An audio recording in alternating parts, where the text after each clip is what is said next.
Boyei Bolamo viewers to this week's episode of Load Shedding, a show where we discuss African current affairs. Every week we discuss something positive, something controversial, and something unusual in our head-scratching topic, and as icing on the cake we discuss something you must see, something we call our load shedding favorite. My name is Kees and Ivory. And I'm Ivory van der Boom.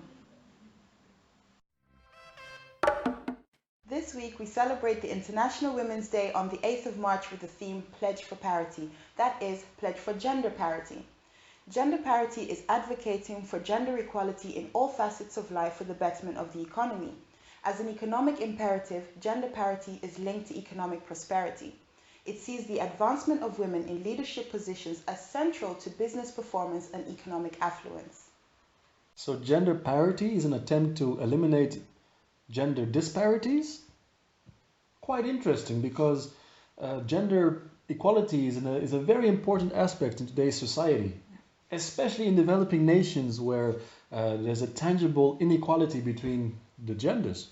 True, you see, a good foundation for economic prosperity is laid when the participation of women increases. The Global Gender Gap Report 2014 by the World Economic Forum concluded that it will take another 81 years for the world to close the economic gender gap and realize the resulting growth benefits. But there are actions that can be taken now to speed up the pace of progress. 81 years, Ivory? That's a long time. I would like to witness some of these changes, Are there any actions that can be taken right now to speeden up the process? Absolutely. One such example is in Nigeria, where a group of local women is not waiting for opportunity to knock at their door. In fact, they're creating economic opportunities for themselves and for their fellow women, and you'll be amazed at how they're doing it. A Nigerian female bikers group is breaking gender barriers by becoming the first female power bikers in Africa. They decided to come together last year to form the Amazon Motorcycle Club with the intention of empowering African women. The team is planning a tour of 5 African countries to celebrate the 2016 International Women's Day. The tour, which will kick off in Lagos on the 4th of March, will see the team go through the Benin Republic, Togo, Ghana, and the Ivory Coast, where they will celebrate the International Women's Day on the 8th of March. Some of the members of the club who spoke to Vanguard Motoring in Lagos said that the tour from Lagos to Ivory Coast would take about 4 days, as they plan to stop in each and every country to empower women. According to them, they also plan to hand out seedlings to female farmers to help boost their farming, and also to preach safety awareness and hand out helmets to female bikers in Ivory Coast, as there are a lot of female bikers in the Ivory Coast, and biking is one of the most common modes of transportation. That is a powerful initiative for a great cause, but I can't help but wonder about the dangers of traveling by road. I mean, these are 4 countries we're talking about, right? Yes, it can be dangerous, especially if you're traveling long distances, or if you're traveling in some countries where you could be, robbed or attacked, or you could have a car accident because the roads are unsafe or road regulations are not adhered to. But the Amazon Motorcycle Club has mentioned that they've taken out insurance and they will be accompanied by other riders for safety. What is interesting is that most of these women are married, have their own jobs and children. Some of their professions include a lawyer, a pilot, businesswomen, and engineers. Wow! These women are proving that they can really do anything. It seems that in order to accelerate the progress towards parity and substantial economic benefits, actions are required to be taken by society as a whole. Also towards attitudes and beliefs on the role of women. That's right. Well, an international bike ride is not a terrible way to start doing that. And now on to this week's controversial topic. The Ghanaian government has proposed a new law called the Postal Packets and Telecommunication Messages Bill, which enables security agencies to manipulate, listen to, tap, copy, and record messages of individuals that pose a threat towards national security. The Interior Ministry has insisted that this new law will help tackle piracy, money laundering, and fight terrorism. The opposition, however, is less than pleased with the bill, arguing that it will turn Ghana into a police state. The vice president of the Imani Center for Policy and Education, Kofi Bentel, has argued that given the past abuses by other governments, like West Germany and the former Soviet states, this bill will open the floodgates of abuse of the right to privacy and liberty in Ghana. In contrast, Deputy Interior Minister James Olgolga has pointed out that communications will only be intercepted if there is reasonable ground that an individual poses as a threat towards national security or is involved in drug trafficking. In addition, all interceptions must be approved by a judge.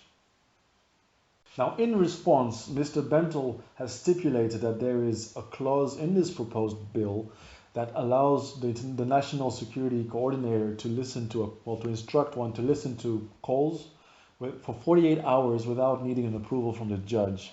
But listen, that is only to be used in emergencies only. Oh, I do understand his worry.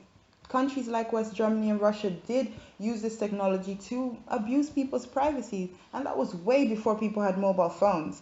If you check the settings on your iPhone, you will see that it tracks you everywhere you go, and it can even tell you where you work and live based on the tracking data. Times have changed. The terrorist group Al-Qaeda has influence in Algeria, Eritrea, Kenya, Libya, Somalia, and Sudan, whilst Boko Haram is operating in Nigeria, Chad, and Cameroon. Just this week, it was discovered that Osama bin Laden left a will in Sudan bequeathing money to wage jihad. That's extremely worrying, especially with the presence of Boko Haram and Al-Shabaab in Africa. In the case of Ghana, just in January, the United States transferred 2 ex-Guantanamo Bay prisoners to Ghana, which stirred up a lot of questions about whether or not Ghana is safe from terrorism. Also, West African countries like Cape Verde, Mali, Benin, Togo, Nigeria, Guinea-Bissau, and Ghana have been used to smuggle drugs like cocaine from countries like Colombia and Mexico to Europe. Just last week, a Nigerian man was caught trying to smuggle drugs at an airport in Abuja, and he ran through a glass door. So maybe there is some need for more surveillance. Now, apparently Kofi Bentel could not think of a situation which would require surveillance without the approval of a judge. Do you think he's right? Can you think of a situation where maybe this would be plausible? Well, Case, when it comes to drug trafficking, at least money and people are being moved around constantly. So I can imagine a situation in which police need to intercept drugs or apprehend a terrorist suspect quickly. In the time that it takes to present the case to a judge and find a judge actually, and get the judge's consent, well, money could have been moved and suspects could be long gone and a terrorist attack underway. That is definitely true. Time is of the essence in the fight against terrorism as well as drug trafficking. How would you feel if such a bill was passed in your country, or if it already is implemented in your country? How do you feel about it? Do you think it works, or does it work badly? We would like to have your view on it. Moving on to this week's head-scratching topic. Albino hunters armed with knives, machetes, and axes are going on a rampage attacking people with albinism in Malawi. These people are ruthless, attacking both in the dead of the night and in the middle of the day. The police have announced a shoot-to-kill policy on these so-called hunters.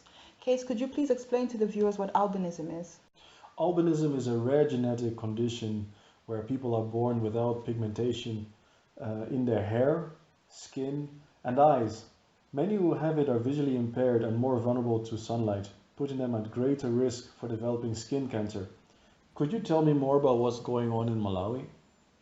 Well, the latest victim of these brutal attacks is the 9-year-old son of Edna Cedric from Malawi's eastern district of Machinga. Her son suffers from albinism, and she tried to rescue him and sustained injuries when abductors tried to take him last Friday, according to police officer Isaac Ndala. Sadly, this kidnapping is not an isolated case, as abductions, attempted killings, and brutal murders have prompted police to brand albinos as an endangered species in Malawi. So far, there's been a record of 50 criminal offenses against albinos, and the number might actually be much higher because some crimes may not have been reported. These are statistics of last year, 2015, as reported by Malawian police spokesperson Nicholas Gondwa to News 24. Now, over 30 cases were reported where albinos were killed, abducted, or there was the carrying of albino body parts on the person's, well, on their person. And get this, there were even reports of people going to cemeteries and digging up bodies of albinos and, well, taking whatever they needed from that to go and sell. That's awful. How do they even know that those are albinos in those graves? In any case, those statistics that you've just mentioned are quite staggering. But this year hasn't started any better because as of January, police reports show that 11 people living with albinism have been killed and another 34 have been attacked, with some of them suffering body mutilations. In neighboring Tanzania, the killing of albinos used to be even worse, with former President Jakaya Kikwete going as far as branding the killing of albinos as an evil that has shamed Tanzania.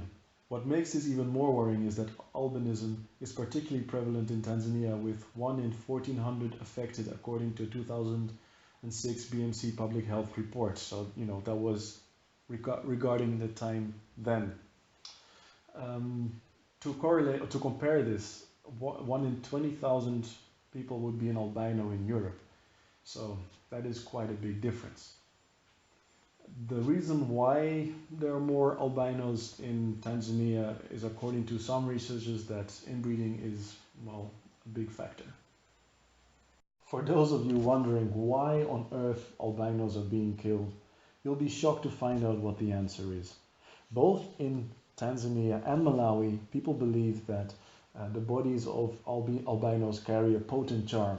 And this is confirmed by Mr. Massa, who works for the Association of Persons Living with Albinism in Malawi. So you mean to say that the reason that albinos are being killed is simply because people think that by eating them or carrying their body parts on them, they will somehow be provided with wealth or good health? That's right, Ivory. In fact, in Tanzania, at the time this was when it was really prevalent, more than 200 witch doctors were and healers were arrested by the police. In fact, Tanzania has even banned the profession of witchcraft or witch doctors.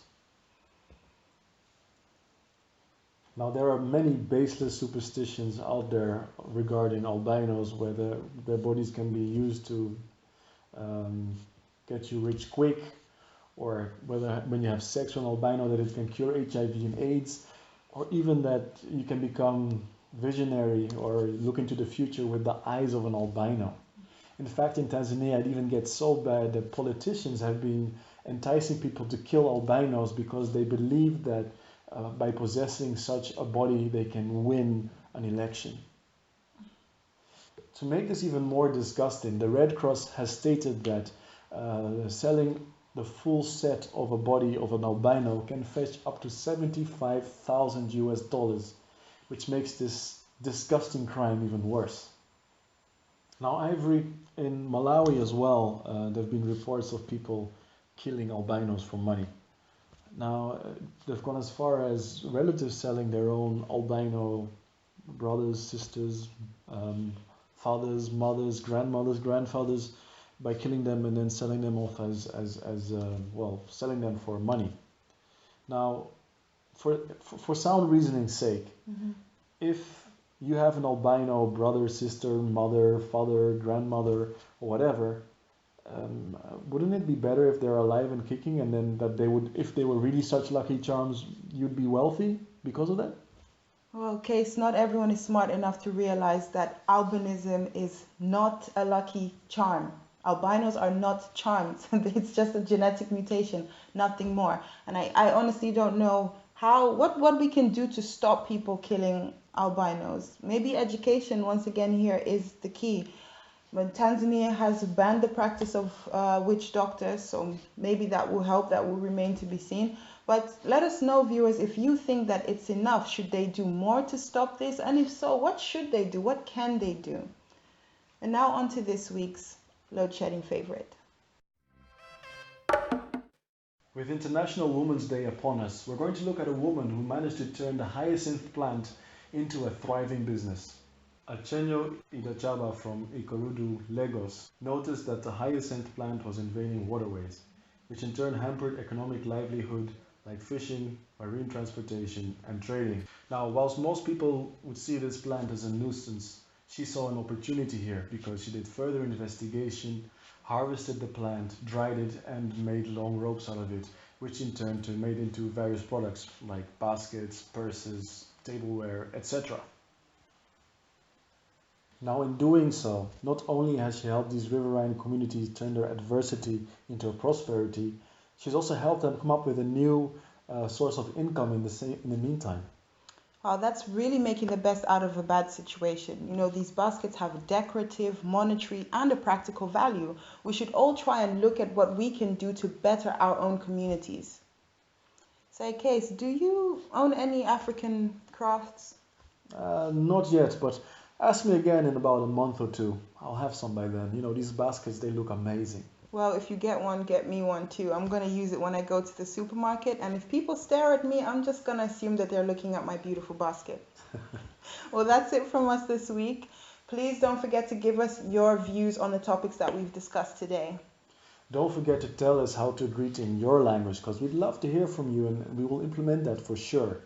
Now, that was it for now. My name is Kees Kiwinda. And I'm Ivory from the Boom. And don't forget, if the power goes, Load shedding.